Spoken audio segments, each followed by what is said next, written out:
యాప్పై ఉక్కుపాదం మోపిన కేంద్రం. లోన్స్ పేరుతో సాధారణ ప్రజలకు ఎరవేసి ఆ తర్వాత అధిక వడ్డీతో పట్టి పీడిస్తున్న యాప్పై కఠిన నిర్ణయం తీసుకుంది కేంద్రం. లోన్ యాప్స్ పై కేంద్రం ఉక్కుపాదం మోపింది. లోన్స్ పేరుతో సాధారణ ప్రజలకు ఎరవేసి ఆ తర్వాత అధిక వడ్డీతో పట్టి పీడిస్తున్న యాప్స్ పట్ల కఠిన నిర్ణయం తీసుకుంది సెంట్రల్ గవర్నమెంట్.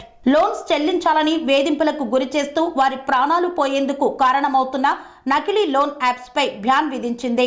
ప్లేస్టోర్ నుండి 2500 నకిలీ లోన్ యాప్స్ ను రద్దు చేస్తూ భారత్ పార్లమెంటులో కీలక నిర్ణయం తీసుకుంది కేంద్రం. టెక్నాలజీ పెరిగే కొద్దీ మోసాలు కూడా పెరుగుతూనే ఉన్నాయి. ఆన్లైన్ మోసాల్లో రుణాలకు సంబంధించిన కేసులు కూడా ఎక్కువగా నమోదవుతున్నాయి. ఆన్లైన్ లోన్ యాప్ ద్వారా నిమిషాల్లోనే డబ్బు అప్పుగా లభిస్తుంది. ఇన్స్టెంట్ లోన్ యాప్స్ మాయలో పడి అప్పుల ఊపిలోకి జారిపోతున్నారు అమాయకులు. ఆ తర్వాత అప్పు తీర్చాలని లోన్ యాప్ నిర్వాహకులు చేసే వేధింపులతో ప్రాణాలు కోల్పోతున్నారు. డబ్బు కట్టకపోతే బాధితుల ఫోటోలను మార్ఫింగ్ చేసి ఇబ్బందులకు గురి చేసిన సంఘటనలు కూడా ఎన్నో చోటు చేసుకున్నాయి. ఆన్లైన్ లోన్ యాప్స్ ముసుగులో నకిలీ లోన్ యాప్స్ కూడా పనిచేస్తున్నాయి. వీటి సంఖ్య వేలల్లో ఉంది.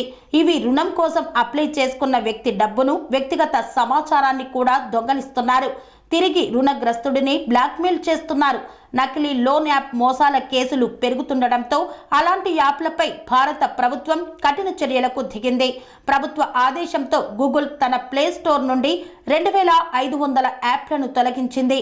ఈ విషయాన్ని ప్రస్తుత పార్లమెంట్ శీతాకాల సమావేశాల్లో ప్రభుత్వం వెల్లడించింది.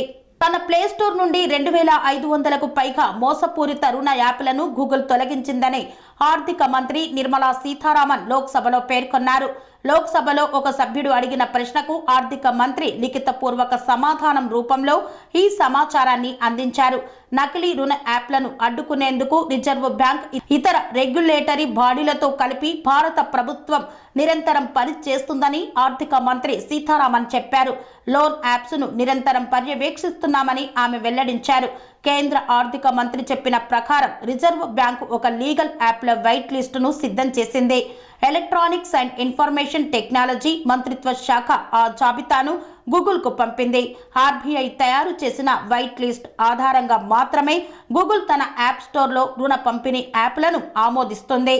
ఈ విధంగా నకిలీ లోన్ యాప్లను అరికట్టేందుకు భారత ప్రభుత్వం ప్రయత్నాలు చేస్తోంది. పనేసియా మెరిడియన్ హాస్పిటల్స్ ప్రతి సామాన్యుడికి అందుబాటులో అంతర్జాతీయ వైద్య ప్రమాణాలతో వైద్యం, 24 గంటల అంబులెన్స్ సర్వీసుతో పాటు అత్యవసర సేవలతో ఏర్పాటైన చికిత్సా విభాగం. మా దగ్గర గుండె సంబంధిత, మూత్రపిండ, కాలేయ, కంటి జబ్బులకు, మోకాళ్ల శస్త్ర చికిత్సతో పాటు కోవిడ్-19, బ్లాక్ ఫంగస్ వంటి వైరస్లకు, అన్ని రకాల ఆరోగ్య సమస్యలకు నమ్మకమైన అత్యాధునిక వైద్య చికిత్సను అందిస్తున్న హాస్పిటల్ పనేసియా మెరిడియన్ హాస్పిటల్స్. మీ ఆరోగ్య సమస్య ఏదైనా ఇప్పుడు పరిష్కారం సాధ్యం. సంపూర్ణ ఆరోగ్యం కోసం సంప్రదించండి Panacea Meridian hospitals. Opposite Bheeramguda కమాన్, RC Puram, Sangareddy district. Pin code 502032. సంప్రదించాల్సిన ఫోన్ నెంబర్ 0845524177 మరియు 7893757770.